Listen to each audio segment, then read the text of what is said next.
Lors du message précédent, sur la révélation du huitième jour, et j'insistais sur le fait que c'est la consécration de la mère qui consacre sa famille et ses enfants en particulier.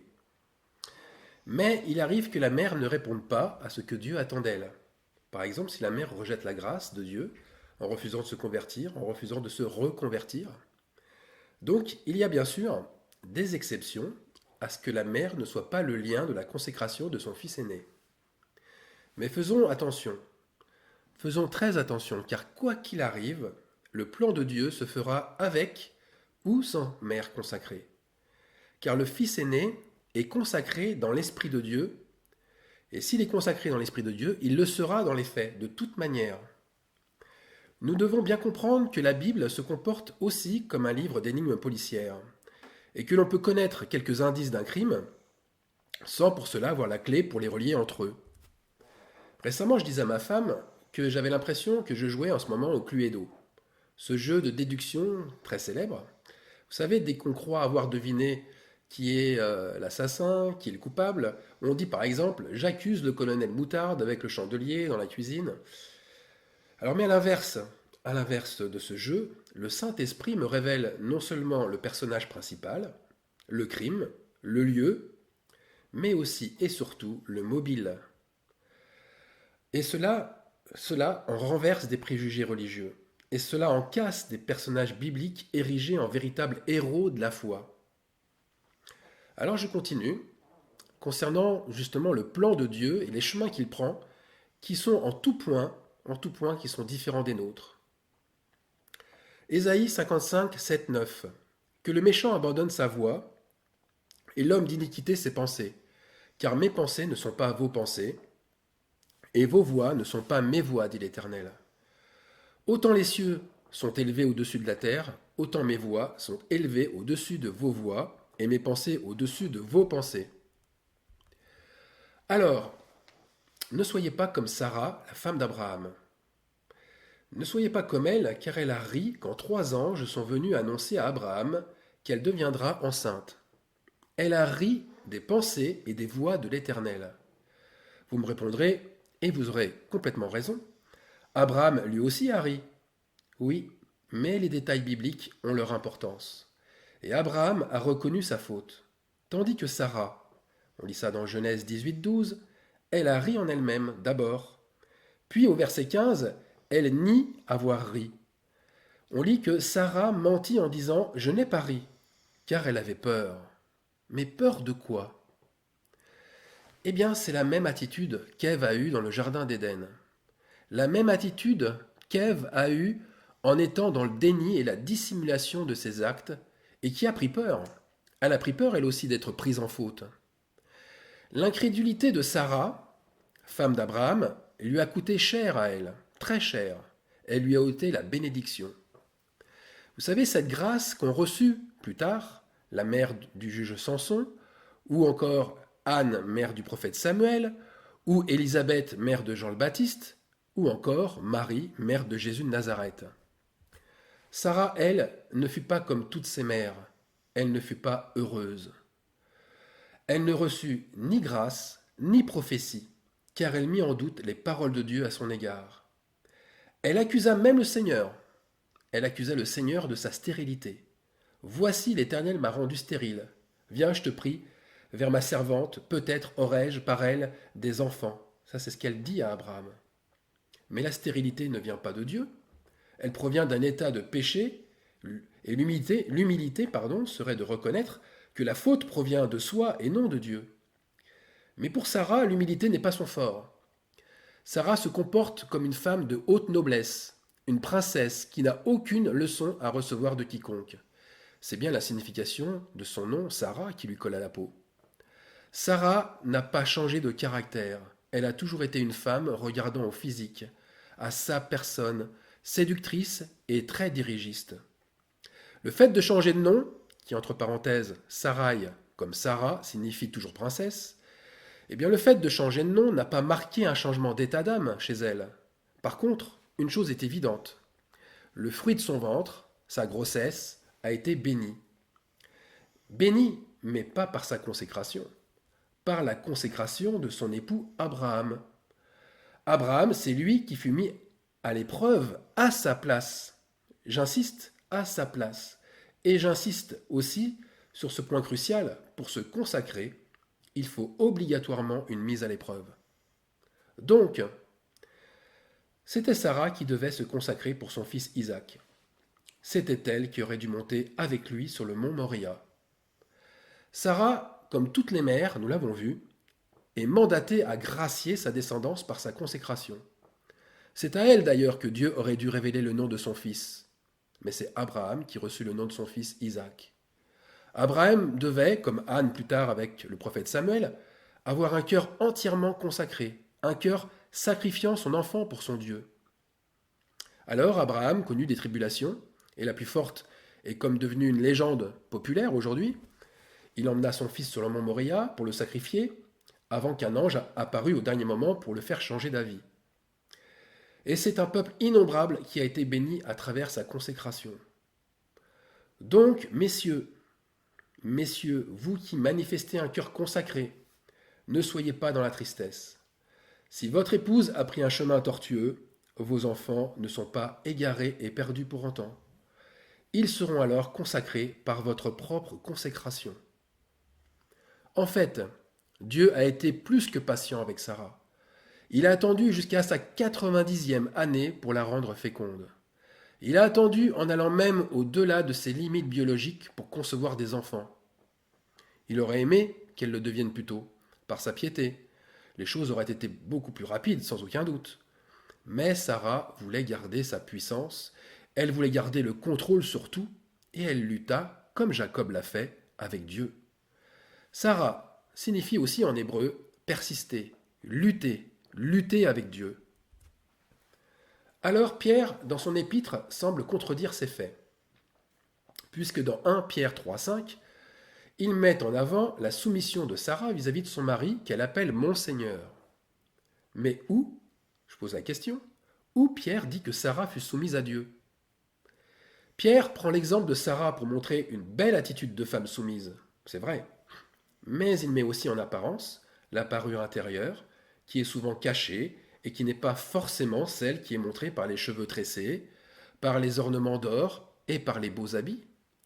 Alors oui, Sarah était soumise à son mari, et elle manifestait de belles apparences extérieures de princesse. Elle était belle, mais l'intérieur ne reflétait pas son aspect extérieur. C'était une belle religieuse, c'est sûr, aimant obéir à la loi, soumise à son mari, mais elle n'était assurément pas soumise à Dieu. Qui ne connaît pas dans son entourage des couples très respectueux, l'un pour l'autre, une femme soumise, mais se forçant à ne rien dire au risque de contrarier son mari, non pas par amour, mais par obéissance à la loi religieuse. Par peur de la loi, mais aussi par orgueil, pour montrer une fausse sainteté, alors qu'au fond d'elle-même, elle brûle de colère et elle rit de son mari. Elle rit dans le sens de se moquer. C'est encore une attitude double, montrant l'apparence seulement de la piété, mais reniant ce qui en fait la force, l'amour. Maintenant, pourquoi les noms qu'a portés la femme d'Abraham ont toujours révélé un état de princesse et non de reine? Dieu aurait dû, en toute logique, après son mariage avec Abraham, changer son nom à Sarah et l'appeler du nom de Malka. Malka qui signifie reine en hébreu. Et je crois qu'il ne l'a pas fait pour plusieurs raisons. La première, c'est pour nous révéler la vraie Sarah. Pas celle qui transparaît lors d'une simple lecture biblique, mais celle qui prend forme entre les lignes, par le chuchotement de l'esprit. Ensuite, pour nous montrer comment il rétablit la justice malgré des apparences trompeuses. Car Sarah, écoutez bien cela, Sarah s'est refusée d'une certaine manière à Abraham. Et là, je vous dis une chose qui n'est pas dit ouvertement dans la Bible, en tout cas dans la Genèse, mais Sarah s'est refusée à maintes reprises à Abraham. Sarah a préféré tout simplement la jeune fille à la femme, comme la princesse à la reine. Sa stérilité était sans doute plus biologique, enfin, c'est l'inverse. Sa stérilité était sans doute plus psychologique que biologique. Elle a pris Agar, sa servante, à sa place, parce qu'inconsciemment, elle ne voulait pas avoir à subir un corps flétri, un corps dégradé par la grossesse. Sarah C'était une femme splendide physiquement, d'une beauté inégalée, unique, un vrai mannequin. Pour preuve, Abimélec, roi de Guérard, succomba à sa beauté et l'enleva de chez elle, croyant au mensonge d'Abraham qui disait qu'elle était sa sœur. Donc nous le savons très bien, le corps d'une mère transforme le corps d'une femme. Alors avez-vous remarqué une autre chose? Dieu change le nom de Sarai juste après qu'il ait donné l'alliance avec Abraham par la circoncision du 8e jour, comme s'il voulait marquer aussi un temps révolu pour Sarah, comme s'il voulait signifier qu'il est allé au bout de sa patience et que rien n'a changé en elle et que rien ne changera plus. Avez-vous prêté attention au passage où Sarah rit lorsqu'elle apprend qu'elle deviendra enceinte? Pourquoi rit-elle? Elle rit parce qu'elle met en doute ses désirs sexuels vis-à-vis d'un homme devenu vieux et moins attirant qu'autrefois. Je vous lis le passage. Maintenant que je suis vieille, aurai-je encore des désirs? Mon Seigneur aussi est vieux. Quand Abraham rit, il ne le fait pas du tout pour les mêmes raisons. Lui, il pense comme incroyable le fait d'avoir une grossesse à 90 ans et qu'Ismaël, qui est le fils qu'il a eu avec la servante Agar, Ismaël lui convient très bien. Après tout, c'est sa descendance et cette descendance-là lui convient. Sarah, elle rit mettant en premier l'attirance sexuelle, alors qu'Abraham rit mettant en évidence les problèmes biologiques naturels liés à l'âge. Deux manières bien différentes de rire, vous en conviendrez. Les deux, c'est vrai, Sarah comme Abraham font preuve d'incrédulité. Mais je suis désolé. Sans vouloir accabler Sarah, elle montre vraiment des pensées charnelles. Elle montre vraiment des pensées égoïstes. Où se trouve le désir pour elle d'avoir un enfant pour concrétiser l'union, pour concrétiser l'amour qu'elle éprouve pour Abraham? Sarah prouve par son attitude ingrate que sa stérilité est reliée directement à son attirance pour son mari. C'est facile de l'appeler Monseigneur, alors qu'elle s'inquiète plus de sa libido que d'honorer son mari par amour. C'est elle qui s'est proclamée Seigneur à sa place. Et Baal signifie maître, Seigneur. Alors je vous pose la question, vers quel Seigneur et maître se prosterne-t-elle? Et je vous laisse la réponse. Alors pour en revenir à sa libido, la baisse de la libido n'est pas liée uniquement à l'âge, puisque très jeune, on peut être atteint de ce mal. Et apparemment Abraham, âgé de 86 ans, n'a pas eu ce problème avec Agar. La diminution de la libido tire son origine le plus souvent soit de la maladie, soit à cause de l'anxiété, de la dépression ou alors d'un poids psychologique. Par ailleurs, une grossesse déclenche en amont le mécanisme de l'ovulation, qui naturellement se fait avec une réelle augmentation de la libido. Alors pourquoi s'en inquiéter? Un autre indice m'amène à penser aussi qu'Agar, sa servante, a compris que la grossesse n'intéressait pas du tout sa maîtresse. C'est Genèse 16, 4 qui nous le dit. Abraham alla vers Agar et elle devint enceinte. Quand elle se vit enceinte, elle regarda sa maîtresse avec mépris. L'hébreu nous renvoie à un terme beaucoup plus fort. Elle regarda sa maîtresse et elle la maudit. Pourquoi Agar a eu subitement ce sentiment fort envers sa maîtresse, alors que c'est Sarah qui aurait dû, normalement, par jalousie, tout du moins, éprouver cette amertume? Agar aurait dû au contraire, comme les servantes de Léa et celles de Rachel, femme de Jacob, elle aurait dû au contraire se sentir honorée de mettre au monde une telle descendance. En fait, Agar s'est sentie non pas honorée, mais bien manipulée par sa maîtresse. Et la réaction de Sarah le prouve, puisqu'elle l'a maltraitée jusqu'à ce qu'elle parte, démontrant ainsi son désir machiavélique que la vérité reste cachée et qu'elle ne parvienne pas jusqu'aux oreilles d'Abraham. C'est un ange qui vint voir l'Égyptienne pour lui signifier que le fruit de son sein, qui était Ismaël, que le fruit de son sein sera béni en elle malgré son injuste humiliation. Le texte nous dit malgré son affliction. Mais elle doit pour cela revenir s'humilier devant sa maîtresse. Même si elle se sent dans son droit, elle doit revenir s'humilier. Ismaël signifie Dieu entend ou Dieu comprend.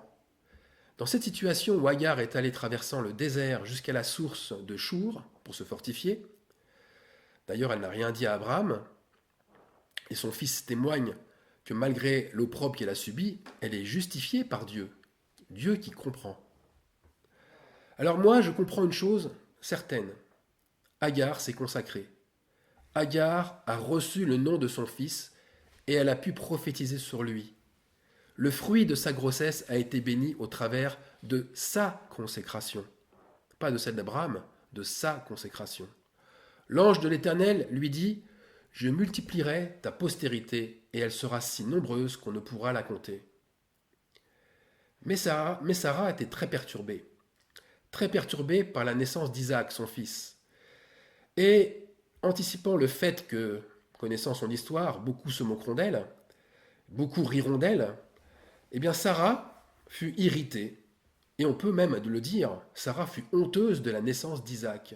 Elle fut irritée et honteuse.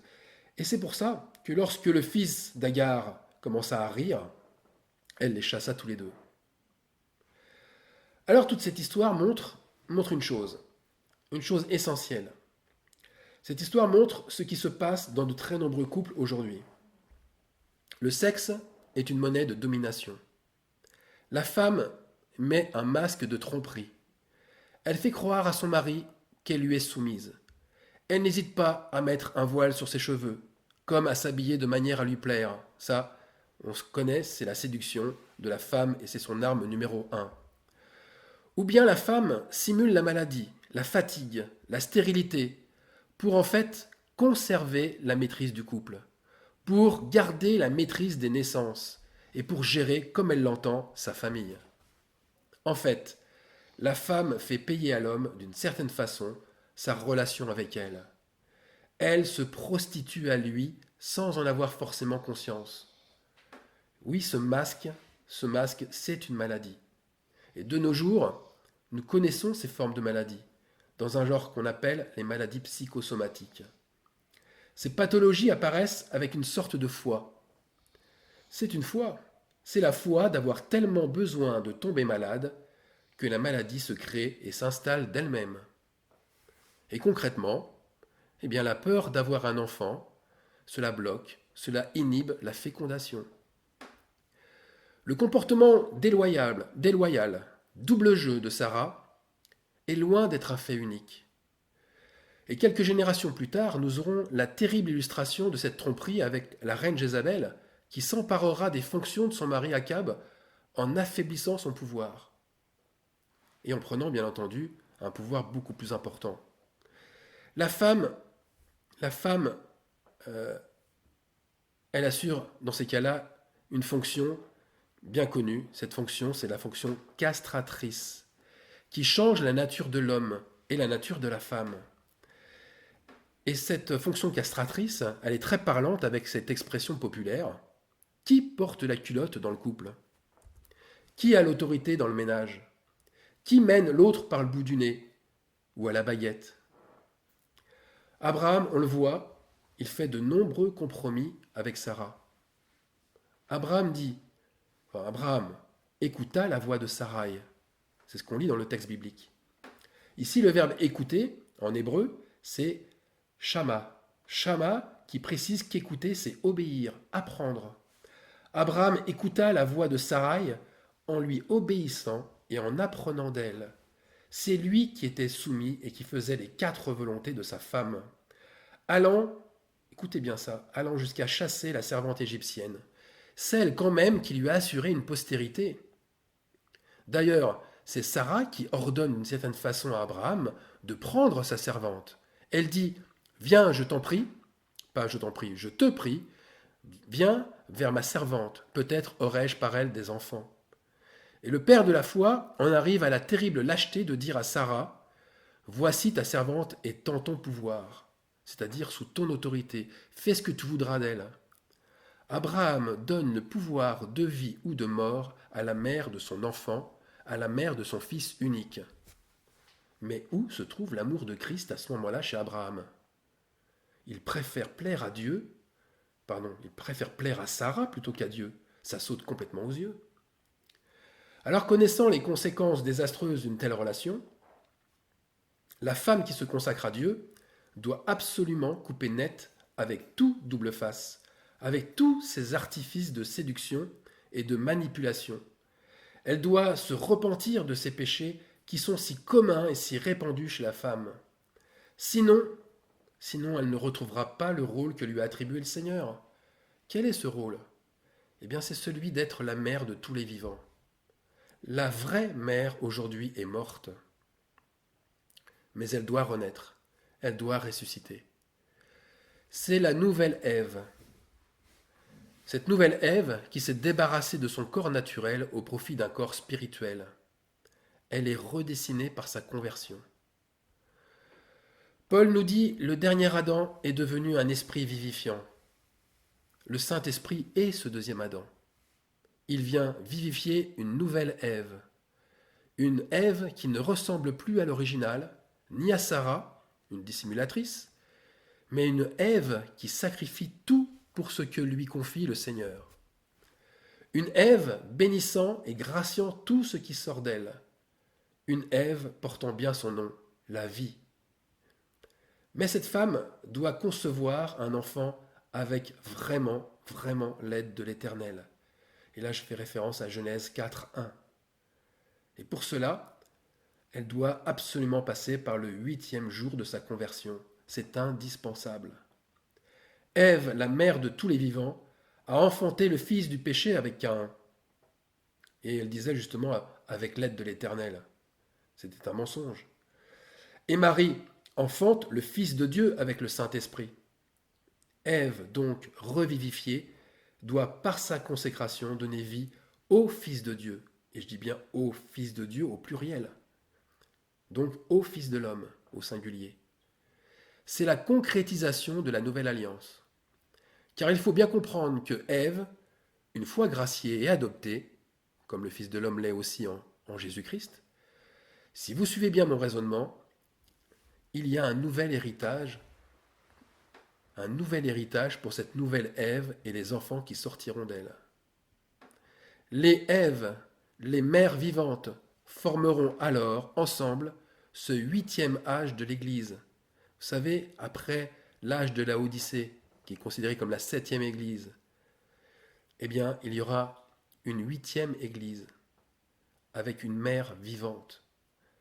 Agissons rapidement, en attendant avec patience ce moment qui se généralisera lors du millénium. Ce sera un nouveau millénaire. Amen.